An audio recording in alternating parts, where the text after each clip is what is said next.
Hi guys, it's Grymestone again from the League of Average Gamers, and today I'm bringing you a new series, which is going to be called Gaming News of the Week, and the name pretty much says it all.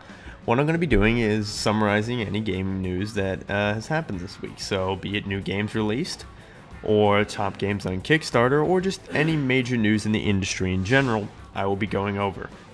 So, to start with, we will do our first segment, which is the popular games on Kickstarter, so the newest ones, that way you guys have a good idea of what's on Kickstarter, and maybe you want to check something out, because, sometimes you can't always get around to checking Kickstarter or you forget, but there are some cool games on Kickstarter occasionally. So, without further ado, here is the first part. So, popular games on Kickstarter this week are Mighty Number 9, Hyperlight Drifter, Shantae, Half Genie Hero, Never-Ending Nightmares, Cornerstone, The Song of Tyrum, Contagion Co-op Zombie Survival Game. So, let's take a look at the first one here. Mighty Number 9, classic Japanese side-scrolling action evolved and transformed by Keiji Inafune. Sorry if I've mispronounced that. I'm not very good with these kinds of names. An all-star team of veteran Mega Man devs, and of course you. So, this was a big deal with some of my friends who really loved Mega Man and really hasn't gotten much attention. So, this game is supposed to be focused around that style. I wasn't that big of a fan of Mega Man, but that's just me. I've really never gone into those games. It's a generation before me, I suppose. But I know a lot of people really were interested in this. Clearly, I mean, it's raised $2.6 million, and it's got 4 days to go. So if you don't know about this, it is created by the original dev of one of them, Mega Man, and it's not the same character. So you're not going to be playing as Mega Man, but it's going to have that same kind of feel with a modern twist, according to the developer. So only 4 days left to go. With $2.6 million raised, it's getting backed. So if you want to check it out, it's in the description below. Hyperlight Drifter is the next game on the list, and I backed this game recently. It's got 14 days to go and has raised $323,000, and the description of it is explore a beautiful, vast, and ruined world riddled with unknown dangers and lost technologies, inspired by nightmares and dreams alike. This game looked really cool to me. The art in it is amazing in my opinion. I like pixel art though, so that's me. And so the way the game is inspired, of course, it is like a pixelated game. It's like this adventure game where you, obviously, the description tells you that, and you go around and explore this ruined world. It draws from the 2D action RPG of 8-bit and 16-bit classics, and it has some modern mechanics according to the description. And so the combat is supposed to be fast, mobile, and range tactical options, things like that. And a bunch of enemies, large world, intelligent enemies, and a twisted storyline. It just looks really cool to me. So I went ahead and funded this one. You can check it out again in the description below when we'll be posting all of these. And that's it for Hyperlight Drifter. Let's move on. Our next game on the list is Shantae, Half Genie Hero. It's an all-new HD adventure from WayForward, the makers of DuckTales Remastered, Adventure Time, and Contra 4. These guys also made Double Dragon Neon, so this game should be good. This is the original game by them this time, rather than taking on another license and making it like Silent Hill they made that game. Well, if you scroll down in their Kickstarter, they'll show you some of the games they've made, which is interesting. Nice to see that they've got the full resume there, I guess. So this game has got a little while to go. Started on September 4th, ending October 4th, so not too much longer. So be sure to check this game out if you like the action-adventure genre. Kind of that scrolling type of adventure where it goes with you, follow your characters, jump around, defeat monsters. Looks like it might have a funny little story going on as well if you check it out. The description, of course, the link is in the description below. Moving on to the next one. And here's an interesting one. Never-Ending Nightmares by Matt Woodcock. A terrifying psychological horror game inspired by the developer's own battle with mental illness. Explore nightmares in a branching narrative. This is interesting, especially since the game is kind of based off of his own battles with mental illness and that kind of being part of the game for me anyway. And so basically, the premise of the game is you keep waking up in a nightmare and you have to try and figure out what is part of the nightmare, what's reality, what's going on in the game. It's very decision you make, of course, changing the story as you move along. That's interesting.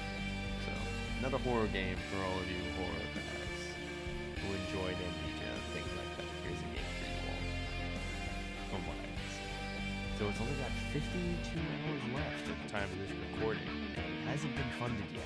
So if you're interested in this, be sure to check it out before it ends here shortly.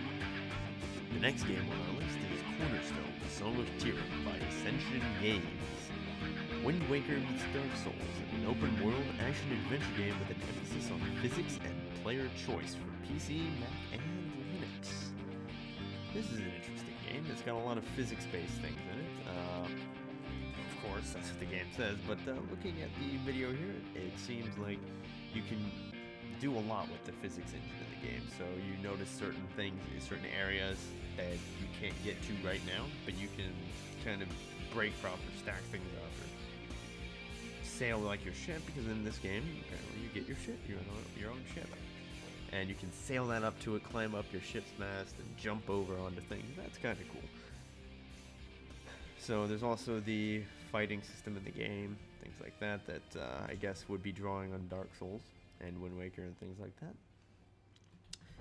And it's open world, so the story is not linear, and you apparently collect different aspects of the story as you explore the game world.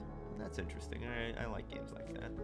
It just launched a few days ago, yesterday actually. It's got 28 days left to go.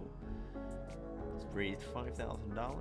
It's already got a couple hundred backers, so be sure to check this out if this is your kind of game. Finally on our list, we have Contagion, a co-op zombie survival game. It's built on the Valve Source engine, though it's heavily modified, and will be released on Steam. It's got 15 days left to go and has raised $30,000. In this game, you play as survivors of a zombie apocalypse, and there are different game modes. You can play through and find different guns and kind of campaign scenario mode.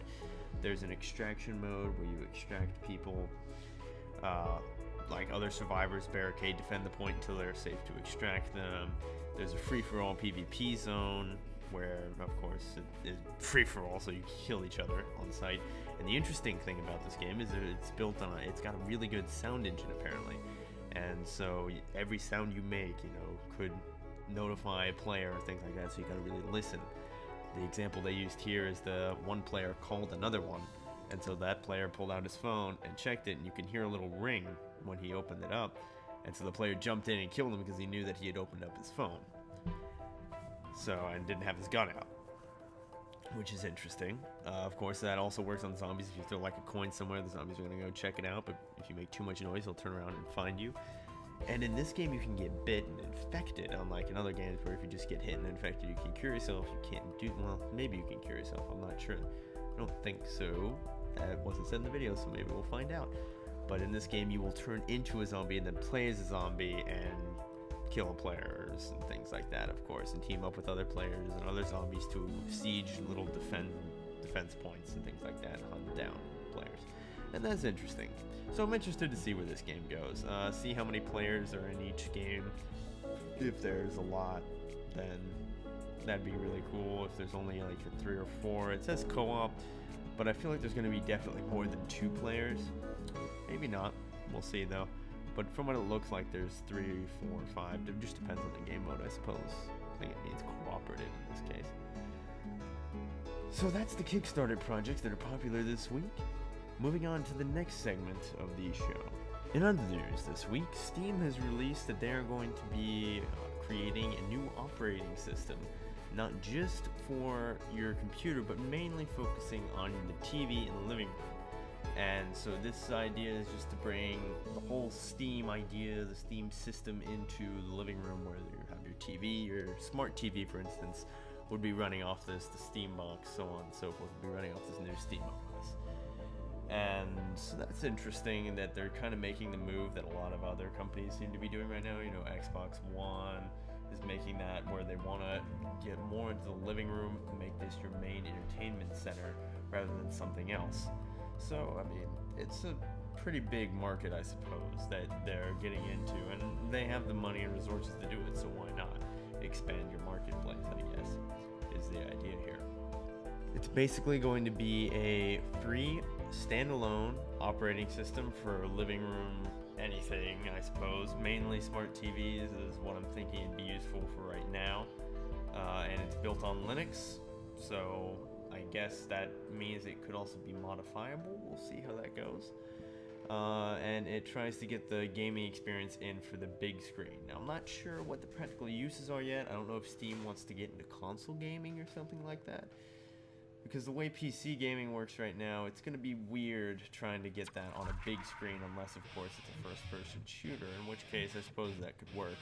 And then you just hook up a controller and run that through. But it'll be interesting to see where Steam goes with this new operating system. They're also claiming that they've achieved significant performance increases in graphics processing, and they're targeting audio performance and reductions in latency. So that's interesting that since they are building this just for games, that entire operating system just for video games, I feel like that's going to be better optimized. And that's going to be important, I guess, later on, when we start seeing operating systems devoted just to PC gaming. I guess SteamOS is the first venture into this, but it's not really for PCs so much as it is for your living room, though I think since it is running on Linux, and it's not too difficult on a computer to run both Linux, I mean, I've got Linux and Windows on my computer, that you could run both at the same time, just boot one up instead of the other. That wouldn't be too difficult, and then compare the two, I guess, if it is free, if the operating system is free, like they said, and see if it really does increase graphics processing. And if so, then just use that when you game, and then switch back when you want to do something else to your Windows operating system. That way you don't really lose anything. So I'm interested to see where this goes with Steam.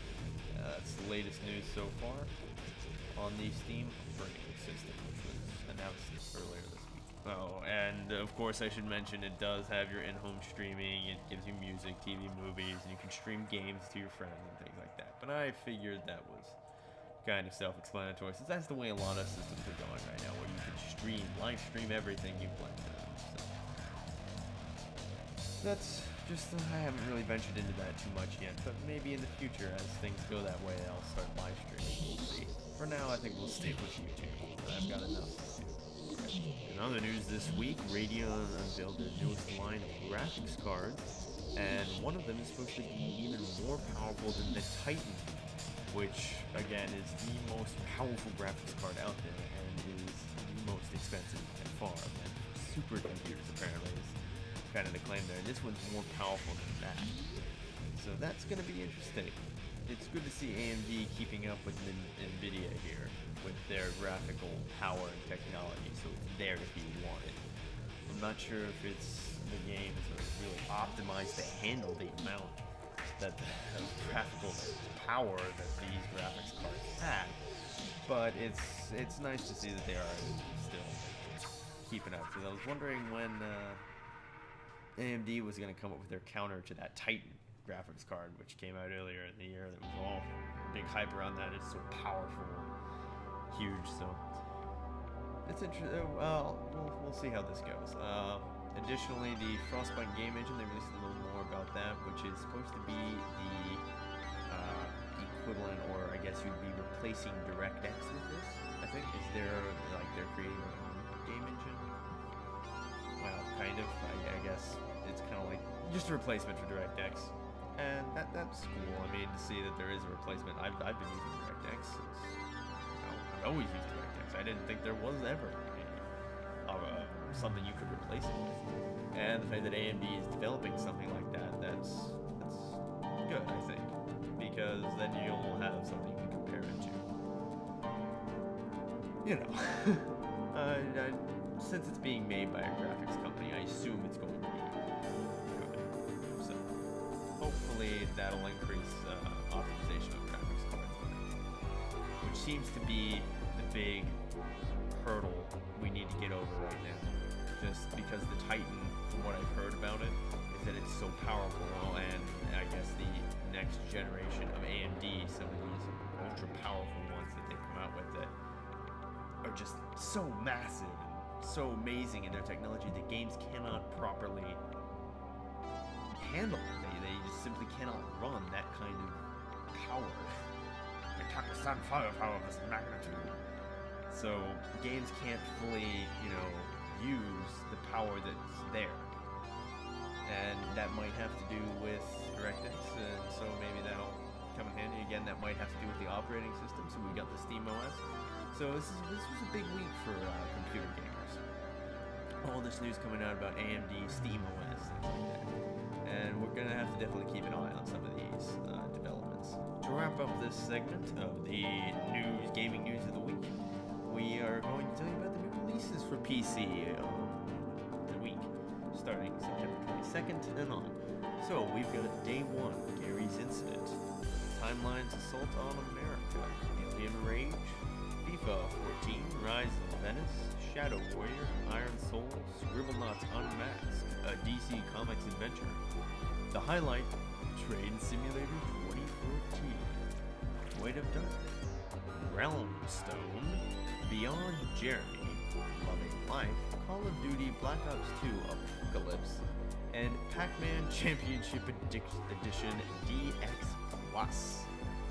So, that concludes our little segment here. We've got all the releases for this week in terms of video games for the PC. We've got the highlights of the week on Kickstarter, or the most popular. And we've also got some of the highlights in the news. The new Steam OS, the new announcements from AMD.